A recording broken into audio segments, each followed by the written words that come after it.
March 6, 1945. Iwo Jima, an island of sulfur and black sand, breathes like a living furnace beneath a low ceiling of cloud. The ground sweats steam. The air tastes of ash and salt. Engines idle and cough on a runway still raw with fresh fill, as if the island itself resents every ounce of concrete pressed into its volcanic skin. In the distance, Mount Suribachi stands like a dark witness, and the wind carries a faint, constant hiss, surf on rock, and the restless exhale of a battlefield that refuses to cool. Here, men look north, not at a map, but at a void of ocean so wide it feels like the edge of the world. And on this small strip of captured earth, a new sound is being prepared. The hard, clean thunder of the North American P-51 Mustang, single-engine, long-legged, and made to reach places the enemy believed were unreachable. Source: https://www. Air and Space Forces. com/article/0413 Iwo/. It mattered because the Pacific War had become a war of distances. Distances measured not only in miles but in assumptions. For Japan, the homeland had always carried a sacred promise. That the sea was a moat, that the outer islands were walls, that even when the empire bled in the Solomons or the Marianas, the heart would still beat behind layers of water and weather. For the United States, the war had become a logic of airfields, each island taken not merely as territory, but as a runway, a forward lever to move American air power closer, one volcanic stepping stone at a time. And in late 1944, when the B-29 superfortress began its heavy bombing campaign from the Marianas, it struck Japan with unprecedented weight, but also with a vulnerable, lonely exposure. The bombers flew far, and they flew largely without fighter escort. When Japanese interceptors appeared in numbers, the bomber stream had to fend for itself. The Marianas were close enough to strike, but too far to protect. Source: Iwo Jima, barely more than 5 miles long, was the answer to two problems that haunted American planners and aircrews. First, it could become a haven for B-29s that could not make the long return to Guam, Tinian, or Saipan, damaged, leaking fuel, engines failing over empty water. Second, it could host fighters with the range to escort bombers over the home islands. That second promise was the one that altered the psychology of the air war. In February 1945, Iwo Jima held 3 airfields. They were taken at an appalling price, 554 American lives, so that aircraft could land on a strip of sulfur between the Marianas and Honshu. The island was not conquered for glory. But reach is not simply a matter of maps and fuel tables. Reach is something a soldier feels in his bones, the moment he realizes the sky he considered safe is not safe anymore. On the Japanese side, there had been expectations rooted in experience. For years, fighters had learned patterns. The enemy came in waves, often from predictable directions, often tethered to carriers or to distant bases that imposed limits. Even as the strategic situation worsened, a belief persisted that the home islands could be defended by concentration, by bringing up interceptors, by husbanding aircraft for the decisive battle to come, by letting the weather and the distances do some of the work. The enemy bombers might come, but the enemy fighters could not remain. Single-engine fighters were supposed to be short-legged predators. They could not escort across oceans. They could not loiter. They could not hunt airfields and then still have the fuel to return. In the mind of a defender, that limitation was a kind of comfort. For the American Mustang pilots arriving at Iwo, expectations were different, almost the reverse. They had been trained to believe in the aircraft and the plan, but they were also trained to fear the ocean. Any pilot who has flown a single-engine airplane beyond sight of land knows the creeping sensation. Every change in engine note becomes a prophecy, every vibration a possible last warning. Now expand that fear into a 1,500-mile combat mission over the Pacific, 7 to 8 hours in a cramped cockpit, with the knowledge that a mechanical failure does not mean a forced landing. It means a ditching in empty water, far from anything that can be seen.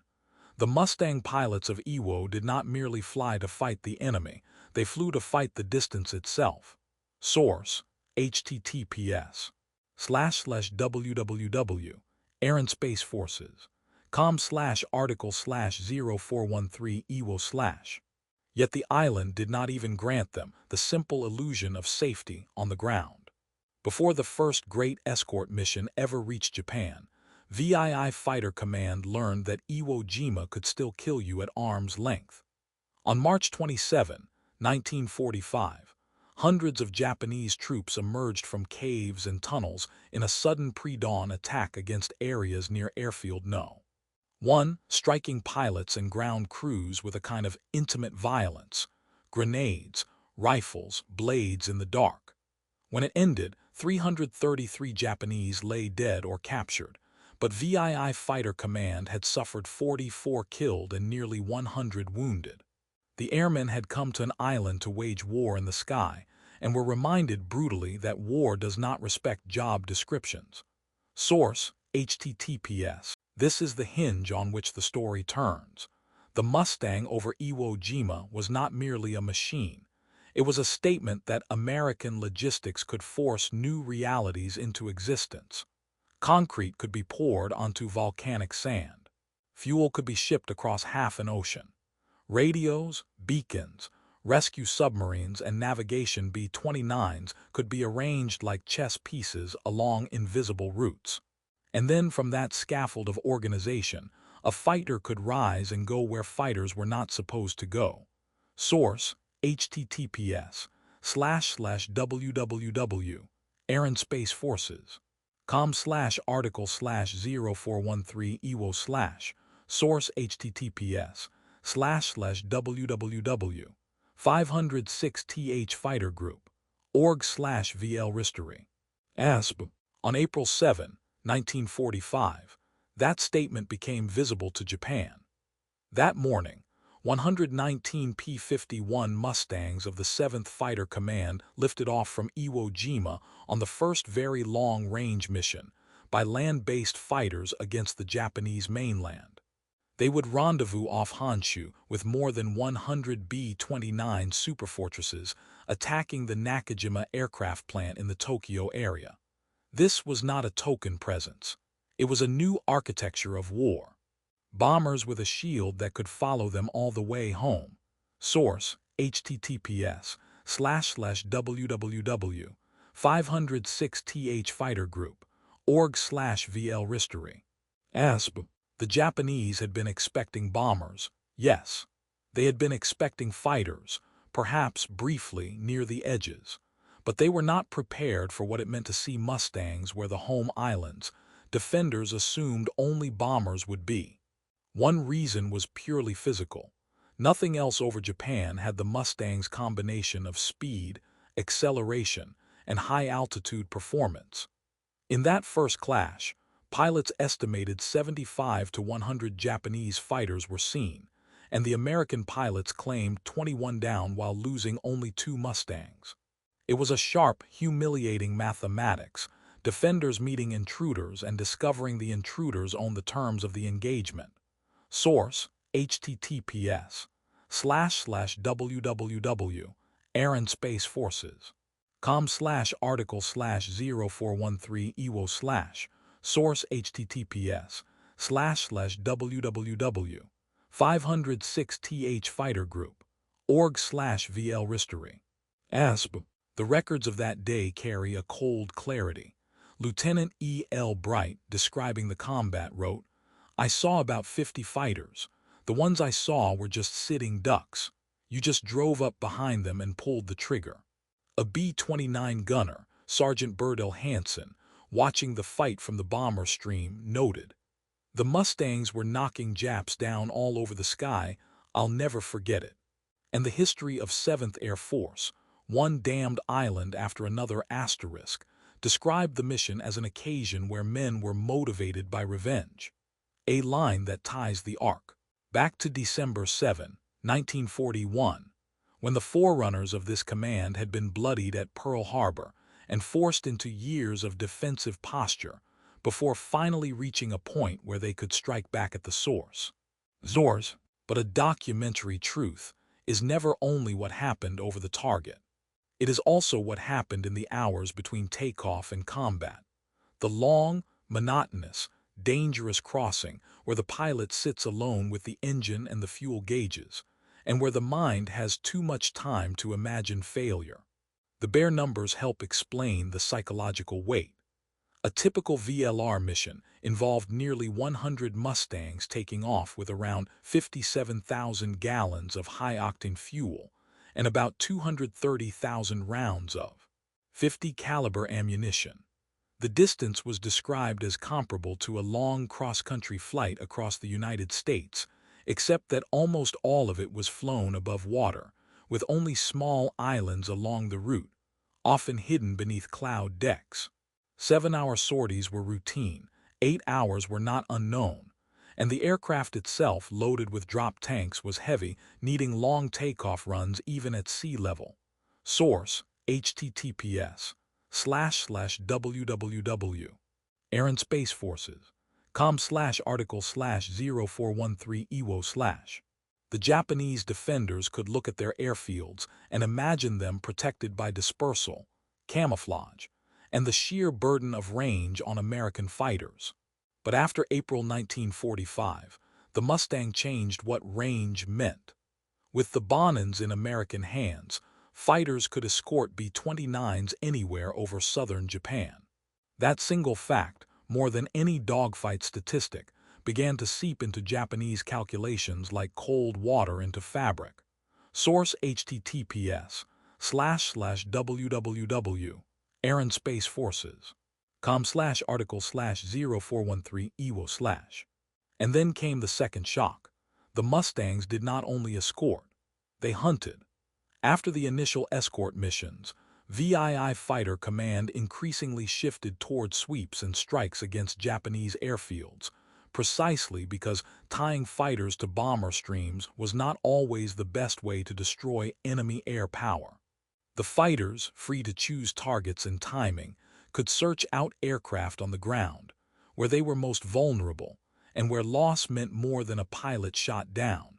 It meant a machine destroyed. Instantly, the first wave received a green light from the tower, clearance to land, because the defenders did not immediately recognize what was approaching. That detail matters, because it shows not bravery or cowardice but disbelief. A moment where reality arrived faster than understanding. Source: here the emotional contrast sharpened. Many Japanese units were already beginning to husband aircraft for the anticipated invasion. The logic was to preserve strength, to hold back, to wait for the decisive moment. But the Mustang's presence over bases undermined the comfort of waiting. It introduced a new terror, that your aircraft could die on the ground, that your fuel dumps and hangars could be shredded before you even received a warning, that you could be outmatched not only in the sky but in the very ability to decide when and where the sky would matter. For the American side, the Mustang pilots did not experience the mission as a clean, triumphant arc. The fear was often not of enemy fighters, but of flak, weather, and the arithmetic of fuel. By late April to late June, 830 strike sorties were dispatched, and fewer than half reached their targets due to weather. Mustangs could be grounded for days. And on June 1, 1945, weather produced the deadliest catastrophe of the campaign. 148 Mustangs launched and met a solid front. Inside it, collisions and loss of control destroyed 27 fighters, killing almost all the pilots involved. The enemy did not need to fire a shot. The Pacific could take its payment in full. Source: https://www. Air and Space Forces. com/article/0413 Iwo/. Source: https://www. 506th Fighter Group. org/VL Ristory. ESB. This is where the story becomes more than a story of a better airplane. It becomes a story of systems, of an industrial democracy capable of building not only fighters, but the infrastructure to make those fighters effective over impossible distances. Maintenance on Iwo was described by pilots as exceptional. Ground crews changed spark plugs routinely, fought corrosion and volcanic dust, and kept aircraft ready because the last thing a pilot wanted to worry about was engine failure 600 miles from home. Even the details of living. Ice machines traded for whiskey, small luxuries. Ice on Iwo Jima was not a metaphor invented after the fact. It was a real object, bartered for, dug in, protected, and made into a small triumph. In a place where heat rose from the ground and the wind carried sulfur, the creation of cold was not just comfort, it was proof of reach. Ice meant supply lines. Ice meant surplus. Ice meant a kind of casual authority over nature that stood in quiet contrast to an empire increasingly starving for fuel, aluminum, trained pilots, and time. Ice was American abundance made tangible, clinking in a cup while engines warmed for a mission that would rewrite the enemy's idea of safety. Source: https://www. Air Space Forces. com/article/0413 Iwo/. In Japan, pilots and ground crews came to feel that new reality in the only language war ultimately speaks: routine disruption. In July and August, airfield strikes became relentless, and Japanese defenders responded with desperate measures. Barrage balloons, kites, even a 50-foot-high cable stretched across an airfield to snare low-flying attackers. Such improvisations betray fear more than confidence. They are the measures of a force trying to defend not air superiority, but mere survival on the ground. Source: https://www. 506th Fighter Group, org/VL-Ristory, ASP. And still the Mustangs came, sometimes meeting little aerial opposition, because Japanese aircraft were being dispersed, hidden, drained of gasoline, saved for a battle that might never arrive in the expected form. WWII Fighter Command's own records describe the later months as a kind of hide and seek with the Japanese Air Force, the seeking growing harder as the enemy concealed what remained. That, too, is a transformation. When a defender hides aircraft instead of launching them, air power has already shifted from offense to preservation. Source: https://www. 506th Fighter Group, org/VL-Ristory, ASP. For American pilots, the transformation was subtler, but equally real. At first, the idea of escorting bombers to Tokyo carried an austere sense of purpose, an extension of strategic bombing, an orderly operation meant to reduce factories and airframes into rubble and scrap. But the lived experience of these missions, 7 hours of ocean, then sudden violence, then 7 hours back, changed the internal calculus of fear. Many pilots reported that air-to-air combat was less frightening than low-level strafing, because fighters could be seen and fought. Flak was faceless, weather was indifferent, and the distance was always there, a silent third enemy that could not be shot down. Source: https://www. Historinet. Sunsetters Japan. Source: the Mustang itself became, in the minds of those who saw it, a kind of inevitability. From a Japanese perspective, the terror was not merely the aircraft's performance, but its implication. If single-engine fighters could appear over bases deep in the home islands, then no layer of defense, no ring of islands, no assumption of limited range, was permanent. The Mustang over a Japanese airfield was a message that the war had entered the homeland not only through bombing, but through presence. American fighters above Japanese runways, strafing parked aircraft, turning the airfield, symbol of national defense, into a target. From an American perspective, the Mustang over Japan was the moment when logistical power became visible in the sky. The aircraft carried more than bullets. It carried the weight of an industrial system that could mass-produce high-performance fighters, ship fuel across the ocean, build runways on volcanic rock, establish rescue networks, coordinate navigation, and sustain operations until even impossible missions became routine. Source https://www.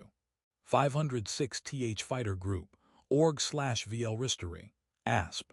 The documented results underline that transformation. Overall, WWII Fighter Command's VLR operations achieved a scale that reads like a ledger of dismantling. 41 of 51 VLR missions effective, 4,172 effective sorties, 1,062 enemy aircraft destroyed or damaged. And beyond aircraft, strikes against shipping, locomotives, railroad cars, buildings, and radar stations.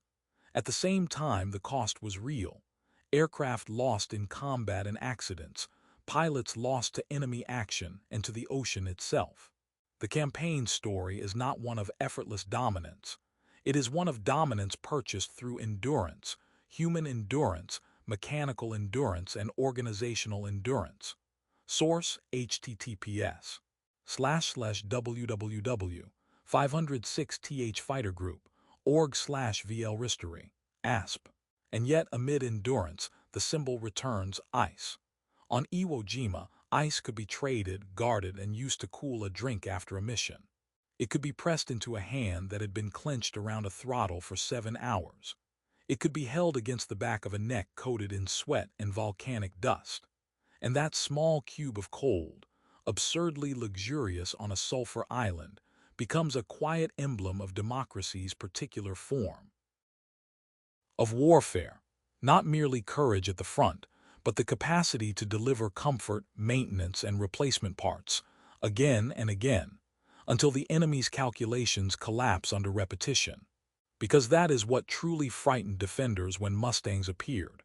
Not that one mission could be fought, but that the next mission would come, and the next, and the next, each one sustained by a system that did not depend on a single heroic act but on a continuous flow of fuel, steel, and trained hands. In the end, the Mustang over Japanese bases was not simply a predator in the air. It was the visible edge of an invisible machine, an economy and a society that could turn distance into a solvable problem. The Japanese airmen who watched those silver shapes arrive were watching more than airplanes. They were watching the shrinking of their world. And in the epilogue, the image that remains is not only of tracers and flak bursts over Tokyo Bay, but of a runway on black sand, of steam rising from fissures beside revetments, of men stepping down from cockpits stiff with fatigue, and somewhere in the improvised shade, an ice machine humming softly, turning water into cold on an island of fire. On that contradiction, fire and ice, the late-war Pacific Air Campaign reveals its deeper truth. Freedom and abundance are not abstractions in wartime. They are logistics made moral. They are choices made material. They are the ability to project not only force, but continuity, day after day, until an ideology built on inevitability discovers it is only human and therefore can be outlasted.